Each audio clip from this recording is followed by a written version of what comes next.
What's up, guys? Welcome back to the channel. It's your boy Dominic Rich. Big news, man. Big news. Arsenal have tied down 4 players to new deals, and those players are on loan Real Madrid midfielder Dani Ceballos, who signs until July, the end of July 2020. So after that, his loan deal would expire. He would go back to Real Madrid, but he extended to finish off the season. Ceballos started off the season with Arsenal brilliantly, but his form has since dipped and he hasn't really been doing anything great as of late.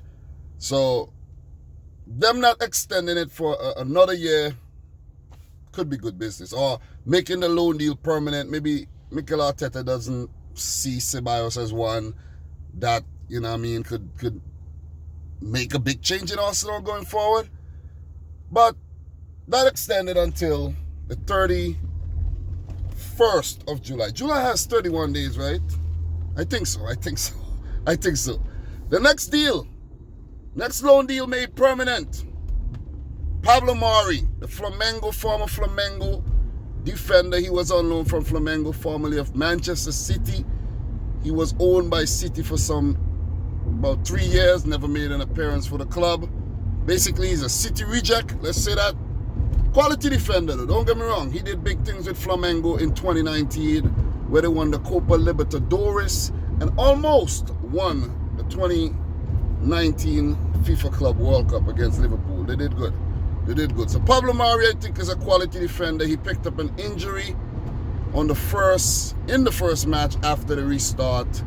I think it's a good signing, and they have signed him on a 4-year deal for an undisclosed fee. I don't have the figures, and I checked Transfermarkt. I don't think they have the figures either as yet.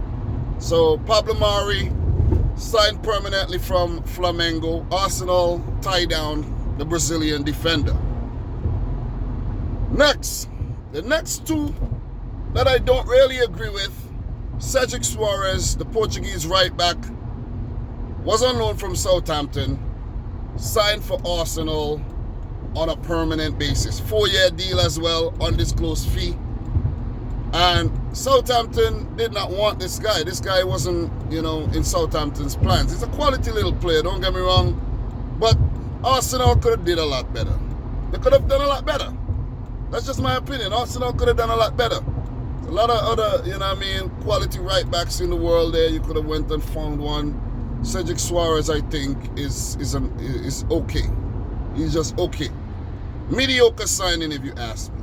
Mediocre signing. Mediocre. He hasn't done anything for Arsenal since signing in January from Southampton. I think he's been injured for the entire time. So this one baffles me. It kind of baffles me. You know what I mean? And the last one. David Luiz signs a 1-year contract extension. I think he's on $120,000 a week, or that was his demands. He wanted a 2-year deal. Arsenal offered him a 1-year deal. So this one is nuts. This one is definitely nuts. After what David Luiz did against Man City, and before that, the mistakes this man make, the errors, the fouls he commit, simply unmatched in the Premier League. Unmatched in the Premier League. Former Brazilian international will be at Arsenal for another year. Arsenal fans, how do you feel about that? As an opposition fan, I think you guys are making a huge mistake. Chelsea finessed you guys out of 8 million. 8 million pounds, I think he cost. Chelsea finessed the hell out of you for David Luiz. Like Arsenal, you're telling me you couldn't take that 8 million and pick up a better defender? You're telling me the money that you're going to pay David Luiz in salary, you're telling me you couldn't go out there and get a better defender? You couldn't do some better? Come on. I know it might not be as simple as that, but still Arsenal, still, you could do better than that. That's poor Poor business. Poor business, if you ask me. Poor business. Poor business. You could do better than that. I know they bought William Saliba from Saint Etienne, sent him back out on loan, very young. I think he's like 19 years old. Big, tall defender. He should feature for Arsenal pretty soon. I think the league season is done, and he could probably play for Arsenal this season on some kind of special rule. I think he can. I'm not 100% sure. Don't quote me on that. But other big news for Arsenal, they're in trouble, man. They're in trouble. Bernd Leno, injured in the loss against Brighton Hove and Albion. He will be out for 4 to 5 weeks.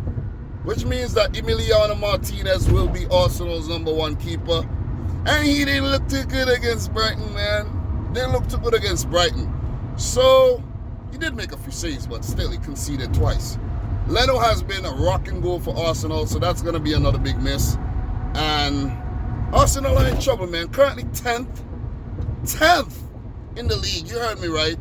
On 40 points. They play Southampton next, Premier League. They're also in the FA Cup. Yeah, they're in the FA Cup. I think they play Norwich, if I'm not mistaken. I can't quite remember. Or Sheffield United, I think. One of them teams. I think it's Sheffield United. Yeah, I think it's Sheffield United.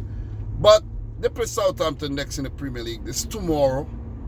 And it's a must-win game for them. It's a must-win game. And we know Ralph Hasenhuttl and Southampton have been in fine form. Okay form. Let's say okay, maybe not fine. But they won their first match back. So, if Arsenal lose, man, oh my God. That one would be really embarrassing, though.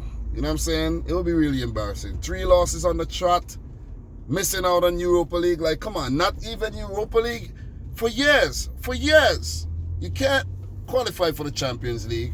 When was the last time Arsenal played in the Champions League? Was it back in it has to be back in like 2016 or something like that. Or maybe, no, I can't quite remember. It's been so long.